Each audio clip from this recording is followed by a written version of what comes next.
Anda kembali di Breaking News, masih bersama dengan saya Reinhard Sirait dan saya akan mengajak Anda kembali bergabung bersama dengan rekan kami Esra Ambarita di Pengadilan Negeri Jakarta Selatan. Esra, sidang sudah dimulai, seperti apa pantauan Anda situasi di PN Jaksel saat ini? Ya, selamat malam Rehat dan juga pemirsa. Untuk sidang terhadap terdakwa Agus Nurpatria dan Hendra Kurniawan memang sudah berlangsung dengan sesi ketiga, dan pemeriksaan ini terhadap saksi Ridwan Soplanit selaku mantan dari Kasat Reskrim Polres Jakarta Selatan.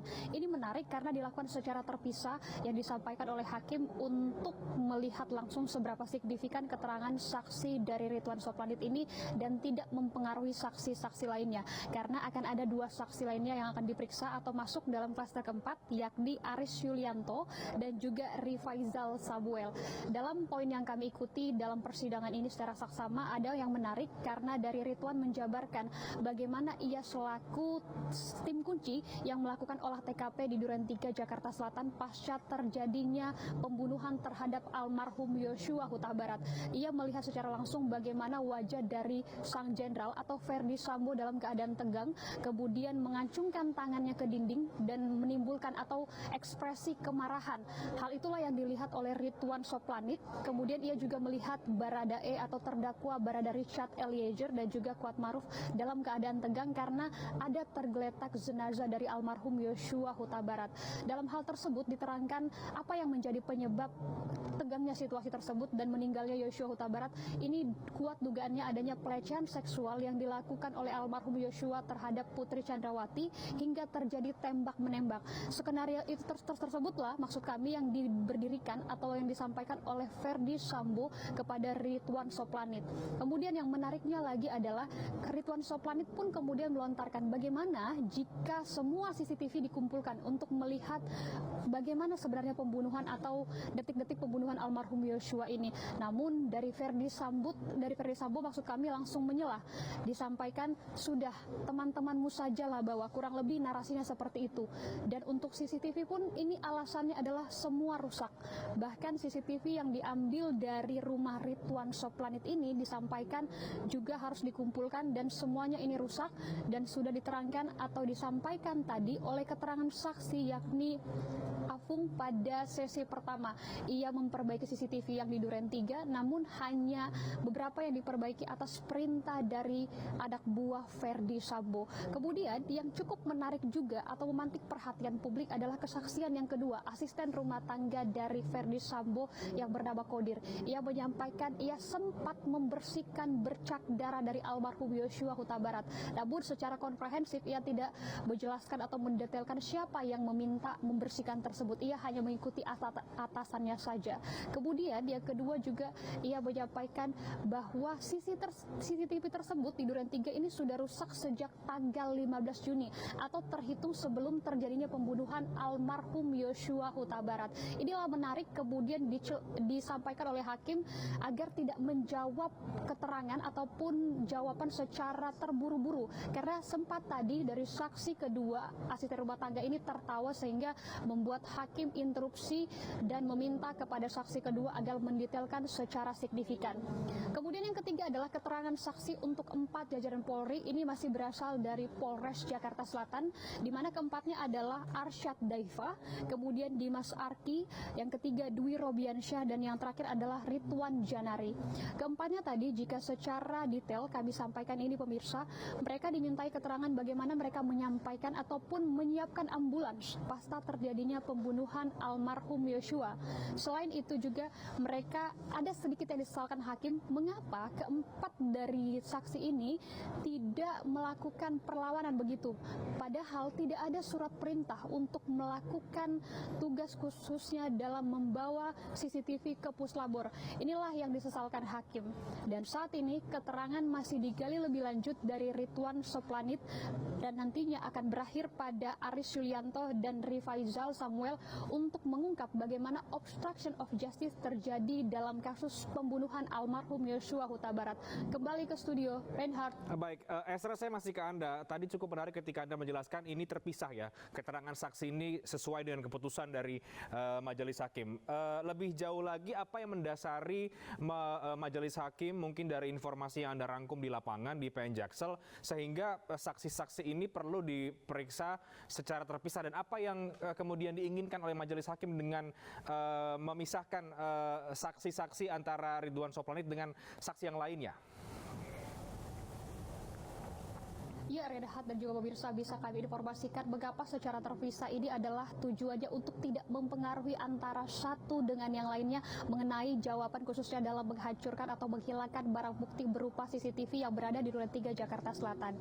Dan menaliknya, mengapa Ridwan Soplanit selaku mantan Kasat Reskrim Jakarta Selatan dilakukan secara terpisah atau secara sendiri di ruang utama, yakni ini karena memang Ridwan menjadi saksi kunci bagaimana ia menghandle ataupun mengontrol dalam melakukan olah TKP yang ada di Duren 3, di mana ia langsung meminta izin kepada Sang Jenderal Verdi Sambo untuk melakukan atau membersihkan semua CCTV, khususnya untuk menangani hal ini maksud kami. Inilah yang menjadi untuk digali dari hakim maupun jaksa penuntut umum, sehingga nantinya ini dicocokkan ataupun didetailkan bagaimana keterangan saksi-saksi lain. Kemudian juga untuk diketahui bahwa sebelumnya dari Ridwan Soplanit ini sebelumnya sudah menjadi saksi di sidang terdakwa Irfan Widianto, sehingga hal tersebutlah yang menjadi dasar mengapa dari hakim maupun jaksa penuntut umum menyarankan agar Ridwan Soplanit ini segera dilakukan secara terpisah, tidak berbarengan dengan saksi-saksi lain, mengingat ia sebagai kunci dalam mengolah TKP yang ada di Duren 3 Jakarta Selatan, khususnya dalam mengumpulkan CCTV dan mendengarkan cerita langsung seperti apa yang disampaikan Verdi Sambo maupun ajudan dari Verdi Sambo. Reinhardt. Saksi kunci ya. Terima kasih Esra Ambarita untuk laporan komprehensif Anda dari PN Jaksel. Saya lanjutkan dengan Komisioner Kompolnas Pak Albertus Wahyu Rudanto. Pak Wahyu, seperti yang tadi disampaikan juga oleh rekan kami di lapangan ya, bahwa untuk ex Kasat Reskrim Polres Jaksel ini Ridwan Soplanit dilakukan pemeriksaan secara terpisah dengan saksi yang lain karena sebagai saksi kunci. Anda melihat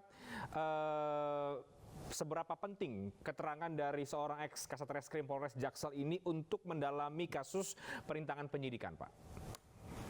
Ya, sangat penting sekali, Mas, karena kebetulan mantan Kasat Reskrim Jaksel ini kan yang pada saat kejadian langsung berada di TKP.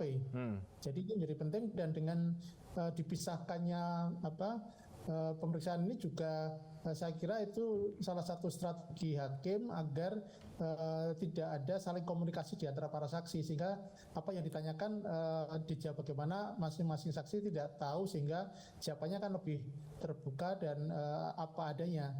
Karena ini kan kita bicara proses hukum, Mas, maka fakta-fakta hukum ini jadi penting.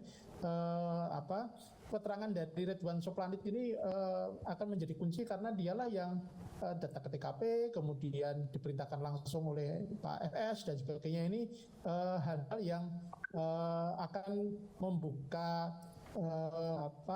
tabir yang selama ini tidak jelas atau banyak skenario, sehingga nanti akan menjadi terang benderangnya kejadian ini, Mas. Oke, terang benderang itu Pak Wahyu, seperti yang tadi saya sudah tanyakan tapi terpotong jeda.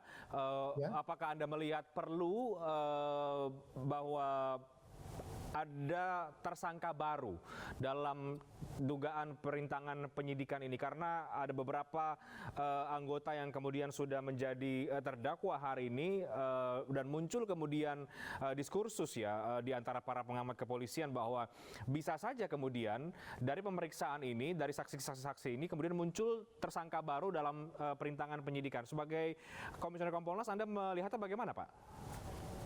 Tersangka baru itu nanti kan kewenangan ada di penyidik ya, Mas. Tetapi begini, harus kita pahami, ini kita bicara proses hukum.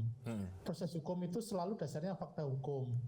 Sehingga segala kemungkinan itu bisa saja terjadi ketika fakta hukum itu ditemukan. Karena kan ada syarat untuk sebagai tersangka kan harus ada setidaknya 2 alat bukti. Sesuai yang diatur di KUHP. Ada keterangan saksi, keterangan ahli, ada petunjuk, ada surat, ada keterangan terdakwa. Nah, itu nanti penyidik akan bisa mengambil keputusan berdasarkan alat bukti tersebut. Jadi kalau ditanya mungkin saja, tetapi dasarnya apa? Ya dasarnya harus ada fakta hukum dengan ketentuan hukum KUHP yang sudah mengaturnya itu Mas di pasal 184 KUHP itu ya. Tapi Anda mengharapkan apa terhadap para saksi-saksi ini yang kita tahu juga pernah menjabat dalam posisi tertentu yang kemudian berkaitan langsung dalam kasus dugaan perintangan penyidikan ini? Apa yang Anda harapkan? Apakah keterangan yang kemudian terbuka, jujur, atau seperti apa Pak Wahyu? Kalau jujur saya kira harus dilakukan karena ini kan sudah membuat publik lelah Mas ya. Lelah dengan skenario yang berjilid-jilid, yang berubah-ubah ya. Saya kira kejujuran ini akan apalagi beberapa kali sidang kan kita lihat sangat dramatis sekali. Sehingga kejujuran ini saya kira penting untuk menunjukkan fakta sebenarnya, sehingga sebetulnya bagaimana sih kejadiannya. Nah, tetapi kalau bicara soal karier teman-teman di Polri, kebetulan banyak mereka yang jadi saksi itu kan juga bekas mantan mahasiswa saya semua di PTIK. Mereka itu sebetulnya para anggota polisi yang cerdas-cerdas Mas, jadi secara kinerjanya juga bagus-bagus. Jadi ini memang pelajaran sangat berharga, sehingga memang kita harus milah-milah betul ya ketika nanti mengambil keputusan soal kode etik, sanksi-sanksinya.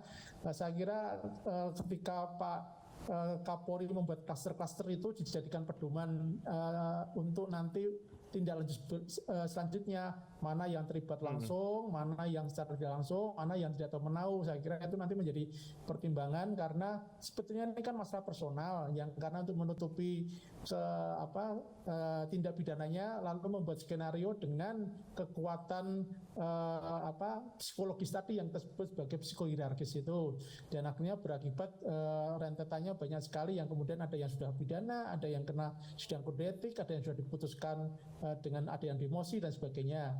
Nah ini tentu bagi organisasi Polri ada plus minusnya, terus terang saja ada plus minusnya ya, karena mereka sudah dididik lama, sudah mengabdi lama, hanya gara-gara ini kok kemudian hancur. Menurut saya sepanjang tingkat kesalahannya itu memang secara faktual kita bisa lihat tidak sengaja betul, ya itu harus ada nanti langkah-langkah yang lebih bijak lah menurut saya ya. Oke, baik terima kasih Pak Albertus Wahyu Rudanto, Anda sudah bergabung bersama dengan kami di iNews. Kita sama-sama mendiskusikan sidang perintangan penyidikan pada hari ini. Terima kasih Pak Wahyu, selamat malam, sehat selalu Pak. Dan kami akan langsung bergabung kembali dengan seperti apa situasi di ruang sidang Pengadilan Negeri Jakarta Selatan yang hari ini adalah masih mendengarkan keterangan kesaksian dari mantan atau ex Kasat Reskrim Polres Jaksel, Ridwan Soplanit ya, yang kita lihat saat ini masih ditanya oleh JPU terkait apa yang ia ketahui dari kejadian pada hari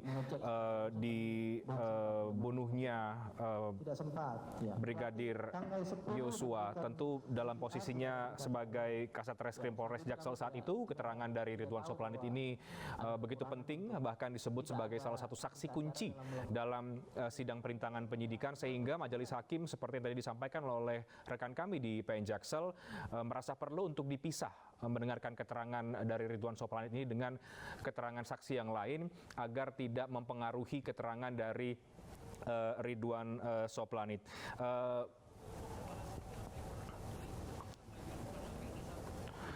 Dan saksi Ridwan Soplanit ini juga membawa hasil BAP saat itu kronologisnya. ke rumah Saguling yang merupakan rumah pribadi dari mantan Kadif Propam Verdi Sambo, terdakwa pembunuhan Brigadir Yosua.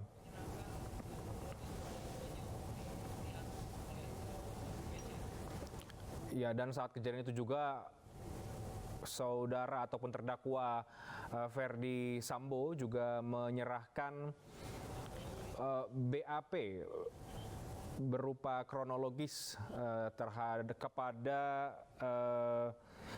Putri Chandrawati yang berada di dalam rumah saat itu.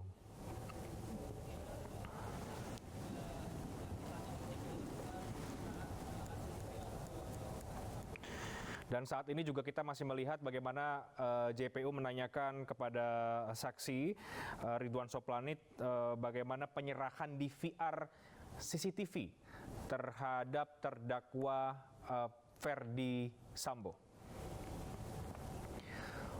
Keterangan saksi ini masih terus dilakukan, digali oleh jaksa penuntut umum mengenai apa yang dia ketahui oleh saksi Ridwan Soplanit.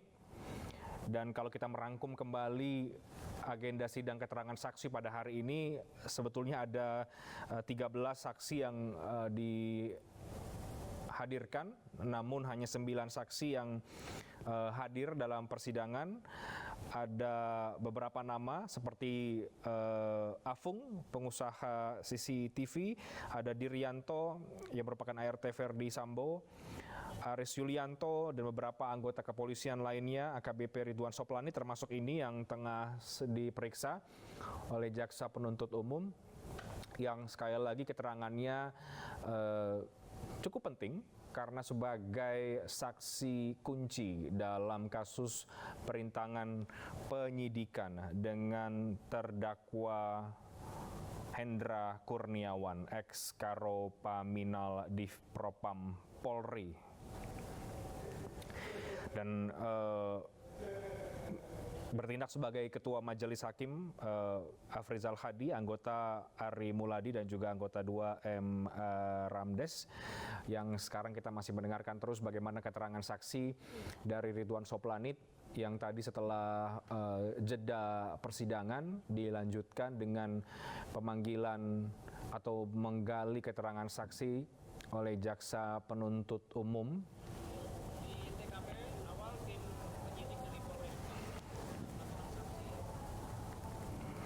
Ya, kalau kita kembali ke kejadian saat pembunuhan Brigadir Yosua, saat itu tim dari Polres Jaksel ya hadir di TKP pertama yang bertemu dengan 4 saksi lainnya. Ya, dan Ridwan Soplanit ini juga saat hari kejadian itu bertemu langsung dengan terdakwa Verdi Sambo.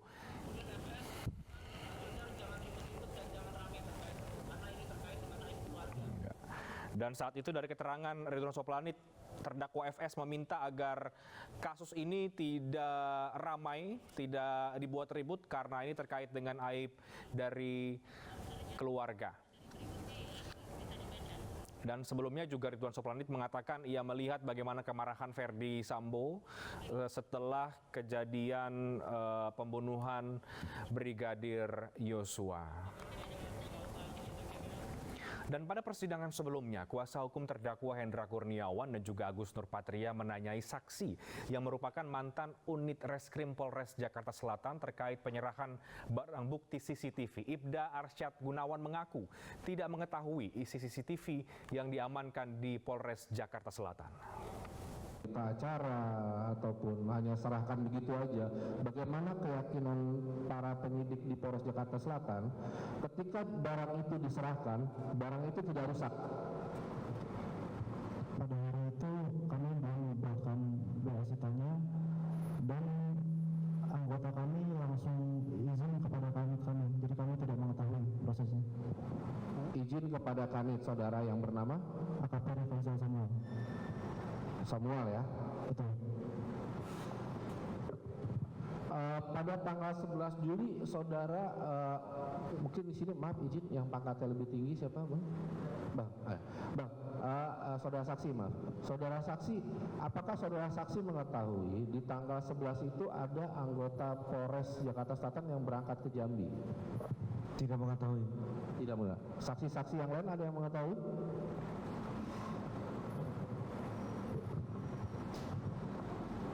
Kami mengetahui. Kami itu siapa? Saya mengetahui.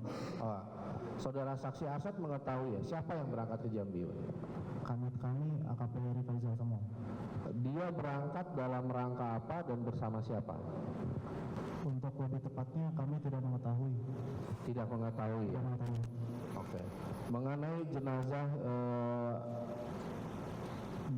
Joshua ya, mengenai jenazah Joshua pada tanggal apakah itu berada dalam pengawasan penyidik Polres Jakarta Selatan setelah kejadian tanggal 8? Untuk jenazah. Iya, untuk jenazah.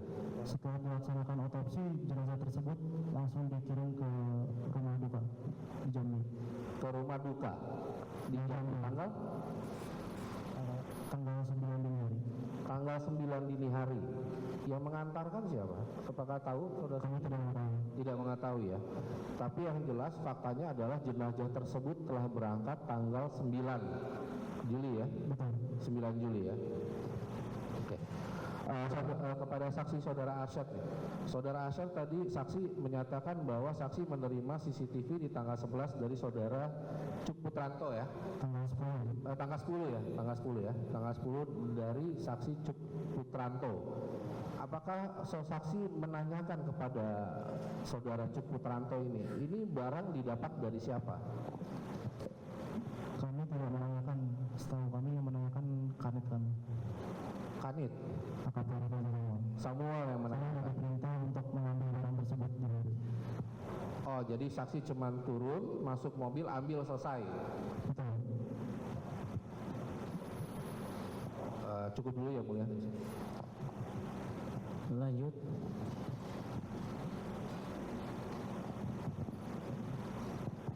Terima kasih yang mulia.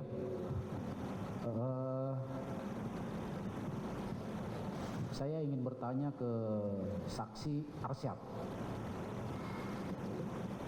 Tanggal 8 menurut saksi tadi ada buat laporan polisi terkait tembak menembak di mana terlapornya adalah Joshua. Inisiatif siapa membuat LP itu? Atau perintah siapa? Yang kami ketahui perintah Bapak Kasat Reskrim AKBP Ridwan Soplanit. Oh, perintah kasat ya. Terkait LP tersebut, saksi langsung bergerak ke TKP, begitu ya? Betul. Apakah saksi-saksi dilengkapi oleh sprint pada saat itu, malam itu? Pada saat itu Belum dilengkapi sprint. Hal yang wajar turun ke TKP tidak dilengkapi sprint. karena kami hanya mendapat perintah lisan aja. Dibuka ya, nggak jelas suara-suara. Kami hanya mendapatkan perintah lisan saja. Perintah lisan. Baru kemudian tanggal 10 ada ANEF yang salah satunya adalah membahas terkait CCTV. Ini menurut keterangan kanit saudara ya, Pak Samuel. Saksi ikut ANEF tersebut. Ikut. Kemudian tidak terlalu lama itu Cuk menyerahkan CCTV, betul ya? Hanya menyerahkan kunci mobil, setelah itu saya mengambil di mobil. Apakah penyerahan CCTV oleh Cuk yang saudara saksi ambil ke mobil itu ada kaitan dengan ANEF tersebut? Tidak ada. Tidak ada. Ada atau tidak ada ANEF, CCTV itu akan diserahkan Cuk, begitu ya? Tidak. Karena anak tersebut berjalan, lalu kami menanyakan CCTV tersebut baru diberikan. Oh, karena ada ANEF, kemudian dipertanyakan ke CUK, maka CCTV itu kemudian diserahkan dengan cara saudara mengambil ke mobil. Betul. Hal yang wajar, penyerahan alat bukti yang sangat penting, tidak dilengkapi dokumen apapun. Tidak. Tapi itu terjadi ya. Siap.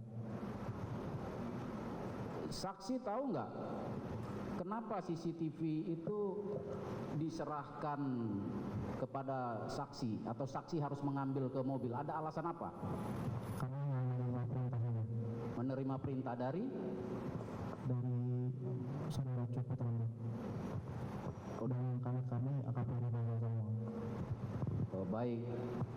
Kemudian setelah CCTV atau DVR itu ada di Polres, apa tindakan penyidik selanjutnya? Kami diperintahkan oleh kami AKP Rizal Samuel untuk mengecek apakah CCTV tersebut masih menyala atau tidak. Adakah SOP di tempat saudara bekerja terkait pengamanan barang bukti? Ada. Apakah itu dijalankan oleh saksi? Pada saat itu belum kami buatkan. Belum dijalankan. Oke, baik. Tanggal 10 tadi itu ya diserahkan ke saksi yang diambil ke mobil ya. Betul. Kemudian tanggal berapa lagi kembali ke saudara Cuk itu CCTV? Tanggal 11. Berarti ada 1 hari di Polres Jakarta Selatan. Saudara tahu alasannya kenapa harus diambil kembali oleh Cuk? Kami tidak mengetahui. Tidak mengetahui. Sesuai SOP saudara di Reskrim, boleh barang bukti itu lagi keluar, udah diserahkan ke penyidik, boleh dikeluarkan lagi? Tidak. Tidak boleh. Tetapi kenapa dilakukan? Kami tidak mengetahui. Tidak mengetahui. Baik. Saudara tahu nggak kenapa diserahkan waktu tanggal 10? Apakah ada kaitan dengan Pak Agus? Tidak tahu. Tidak tahu ya. Kemudian setelah saudara serahkan kembali ke Cuk, apa lagi yang terjadi? Tanggal 11 itu ya, saudara serahkan. Kami tidak tahu untuk proses penyerahan. Nah, kembali lagi ke saudara tanggal berapa lagi? Tanggal 14. Apakah kembali di tanggal 14 itu keadaan sudah rusak CCTV ini? Kami tidak mengecek. Tidak mengecek. Baik, cukup dari saya yang mulia. Izin melanjutkan. Silakan. Terima kasih.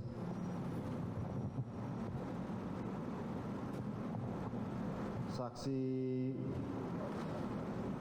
Ridwan Janari ya. Siap. Ya, tadi saksi menjelaskan bahwa saksi mencoba untuk menyambungkan DVR ke PC, komputer saksi, betul? Siap. Bukan saya menyambungkan, hanya komputer saya yang dipakai. Komputer saksi yang dipakai, yang menyambungkan oleh Pak Dwi. Pak Dwi, Siap. Robi, Pak Saksi Robi ya, Saksi Robi. Itu disambungkannya seperti apa? Mungkin bisa secara detail dijelaskan sehingga saksi melihat ada menu menu user dan passwordnya. Baik, Pak, izin menjelaskan. Jadi setelah CCTV-nya sampai di ruang unit Jatanras karena perintah Pak Kanit untuk dicoba dilihat apakah masih berfungsi atau tidak, lalu di kotak itu ada satu DVR dengan kabelnya. Akhirnya saya colokan kabel VGA-nya ke PC, terus kabel powernya ke colokan listrik. Setelah itu tekan tombol powernya, yang timbul di Iya, pemeriksaan saksi Ridwan Soplanit masih berlangsung. Ada beberapa poin tadi yang disampaikan oleh JPU. Di antaranya adalah Ridwan mengaku tidak diperintahkan menyisir CCTV, namun hanya berbagai barang bukti saja. Dan olah TKP hingga pukul 22.30 dan saksi juga melihat terdakwa Hendra Kurniawan di TKP dan juga Verdi Sambo. Dan memang pemeriksaan Ridwan Soplanit ini cukup penting bagi persidangan perintangan penyidikan sehingga dilakukan secara terpisah. Breaking news, sidang lanjutan perkara perintangan penyidikan dalam kasus pembunuhan Brigadir Yosua masih akan kami lanjutkan bersama dengan rekan saya Bremana Tenaya. Saya Reinhard Sirait pamit, tetap bersama kami di Breaking News.